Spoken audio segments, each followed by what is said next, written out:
the international CEO of Barnabas Aid. Colin Bloom joins me in the studio. Welcome. Welcome. Thank you so much. It's good to be with you. Hey, well, welcome firstly to New Zealand. I hear you've been here a few days, but you've had very little time to go outside, which is a real shame because the weather's great. No, the team have been working me very, very hard.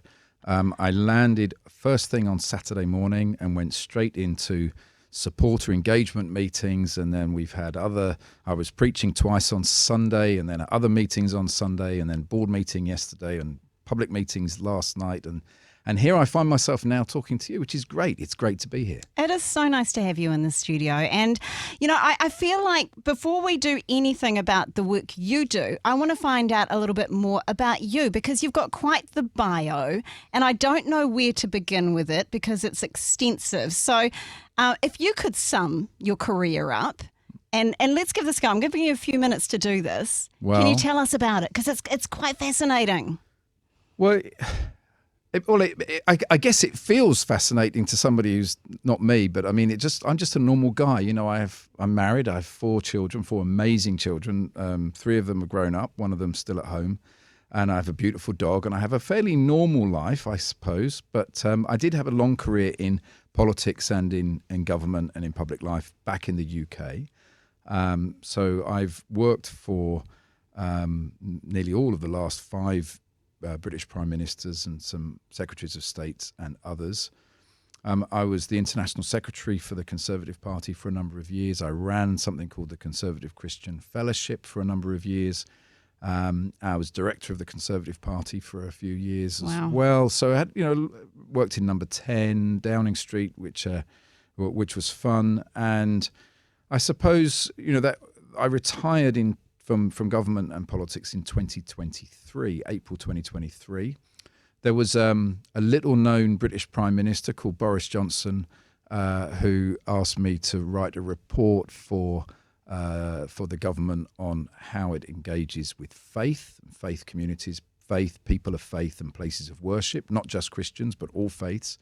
And I was really excited and very pleased to be able to do that. That's a very big report, and people can download that. It's still on the website, UK government website. But it's a big report, 65,000 words, 23 recommendations to how government can engage with faith better. And it would translate very well to here in New Zealand as it does in the UK. And there's a big piece in there around faith literacy for public servants, and also things like forced and coercive marriage. And there's a big piece around faith-based extremism and terrorism as well. So, long, interesting career in public life in that. And it culminated in 2023 when I retired. The King awarded me a Commander of the British Empire. So I feel very honoured that I can. I'm part of a very small group of people that have that award. And before that, I had a reasonably good career in both in ministry and in business. And as I say, I retired a few years ago, and then in 2023, and then last year, almost a year to the day after retiring, I get a call out of the blue to come to Barnabas Aid, an organisation I knew about. I didn't have anything really to do with beforehand, but it's one of those organisations that's doing a great deal of very, very good work around the world, supporting suffering Christians. And I got saved at the age of 18. I come from a non-Christian, sort of atheist, agnostic background. I never went to church, but at 18, Jesus saved me, and I became a born-again, Bible-believing, Spirit-led, devil-kicking follower of Jesus. And I've been that ever since. Oh my goodness! I kind of want to delve into that because those are always fascinating stories. We might have to save that conversation for another time, Colin. But what I do want to touch on is you keep talking about this faith in politics. It's clear to me that perhaps the government in the UK is somewhat interested in this area, and I suspect it's because of the long history that faith has had in politics. But is it okay there? Because I'm not sure it's okay in other parts of the world. No, I mean, that's the point I make in my report, that actually government don't understand faith. I can't speak for New Zealand, but I wouldn't be surprised if public servants, politicians, civil servants, and people in the public sector have a very low level of faith literacy. And if you're writing legislation, or if you're charged with delivering the application of that legislation, if you don't know the basics of faith, if you don't know the difference between a Hindu and a Sikh, for example, then you're making life much harder for yourself. So basic levels of faith literacy, both Christian and non-Christian, I think could probably be higher everywhere. They certainly need to be higher in the UK. You would know better if they need to be higher in New Zealand. But it also means that when legislation is being passed or laws are being developed, that if you don't have the same intentionality around faith that you would have around, say, other protected characteristics. So we put a lot of effort in government to make sure that minority groups are properly represented. And I'm sure that's the case here in New Zealand as well. But, the biggest minority groups are those within the faith community, and they're very often overlooked, and even more so if you're a Christian. So Christians are, faith is the Cinderella of all the protected characteristics. And particularly if you're a Christian, you will be bottom of the list. And that's not just me giving you that as an opinion. That's empirically provable that faith is the Cinderella of all of the protected characteristics, and it needs to change. If we're putting huge amounts of effort and energy to make sure that I don't know, people that are women or pregnant or older people or younger people are getting the kind of fair crack of the whip that they need in public policy and legislation. Even more so it should be for Christians and other faith groups who make up a significant minority within the New Zealand or British population. I'm interested, Colin, because, clearly this is your background, but this has got to be helpful when you're talking about your work with Barnabas Aid, because worldwide, I suspect, what the government does is going to be helpful to religious groups. And, it was specifically when we're talking Barnabas Aid, we're taking a look at Christianity on a global scale, but persecution as well. So how does your work that you've done previously within politics, with this report that you've done, help you when you take a look at the wider story, the story globally there?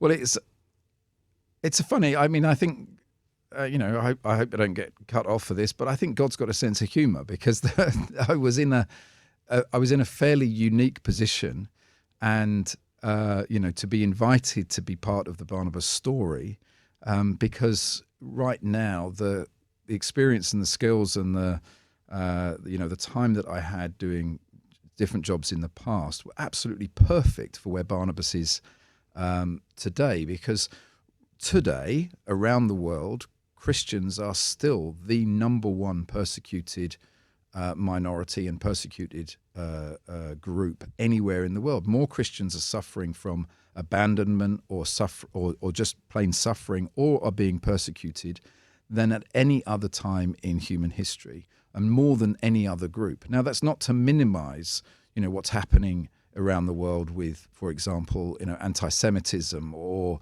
what's happening to the Uyghurs in China or in Burma, or some of the persecution that happens to other faith groups. But Christians are not just a little bit more persecuted; they are, by a massive scale, hugely more persecuted than any other group, and partly because of, I think, that faith literacy issue that I spoke about earlier, but also I think because there is within some people within governments and supranational organizations, they have an active hostility to people of the Christian faith, and so they would get a much harder time, all other things being equal. So when we look at places like northern Nigeria, where it rarely makes the news, but thousands and thousands of Christians are being displaced and or killed and raped on an almost weekly basis, and it doesn't make the news. What's currently happening in the Democratic Republic of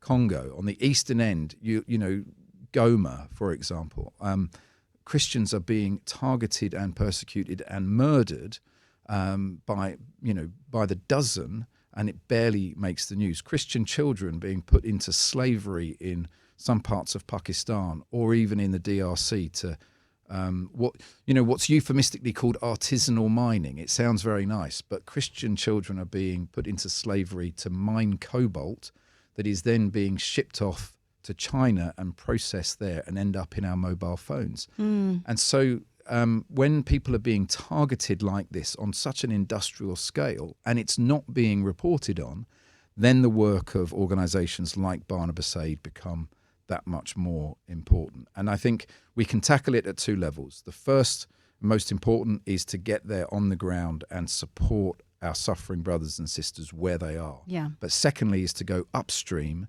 and to challenge either the national governments of where it's happening or the other national governments around the world that have influence and power over it. So whether that's in Washington, whether that's in Brussels or London or anywhere where there are people who have influence that can make a difference, it's important that Barnabas Aid is there and our voice is heard on behalf of the voiceless. So people listening today might go, well, I am not a person of influence. I don't know how to help. So I'm hearing that perhaps by supporting the work that you guys do, then you then go on and go to the governments, go to the people that can make a difference in this sphere. Yeah, I mean, as I say, we're doing both. I mean, we've for a long time we have supported suffering and abandoned and persecuted Christians on the ground where they are. We use trusted project partners to do that, and increasingly we are using our voice based on what we see on the ground to encourage and motivate legislators around the world to make a difference. And if if your listeners want to be involved, if they want to be part of that journey, and it's a real privilege to be part of the journey. I can tell you as somebody that's only been with Barnabas for 10 months, it's a real privilege to be able to work on behalf of our suffering brothers and sisters. They can just go to www.barnabasaid.org, barnabasaid.org, all one word, and they will be able to find out more about the work that we're doing. Or just phone up the office. We've got some amazing staff based in our office in Auckland, and phone the office. I'm sure you can find us in some yellow pages somewhere or whatever people use to sort of find out phone numbers. But you phone the office, and we'll be more than happy to help people decide how they can help us. There is one thing that people can do. Let's hear it. Well, let's finish it off with this. Well, we've launched this thing called Barnabas Brekkie. Okay. Barnabas Brekkie is this amazing opportunity where we want our friends and people that are standing with Barnabas to host a breakfast or a brunch or a buffet or a banquet, either in their home or in their church, and serve bacon and eggs and chips. And there's really important why it's bacon, eggs and chips. I want to know why. Because I'm like, where's the porridge? It is come because on. we're giving away 1 million pigs, 1 million chickens, and we're providing access to suffering Christians. Wow. We're giving them access to the internet for 1 million suffering Christians. And so the ham is in the pigs, the eggs come from the chickens, and the chips, well, that's computer chips. That's the idea. So I love it. A Barnabas Brekkie of ham, egg, and chips, and we want people to find out more about why pigs, particularly, are important to persecuted Christians, particularly in places where they are persecuted by Islamists. Okay. Pigs provide a very powerful deterrent and an additional level of security.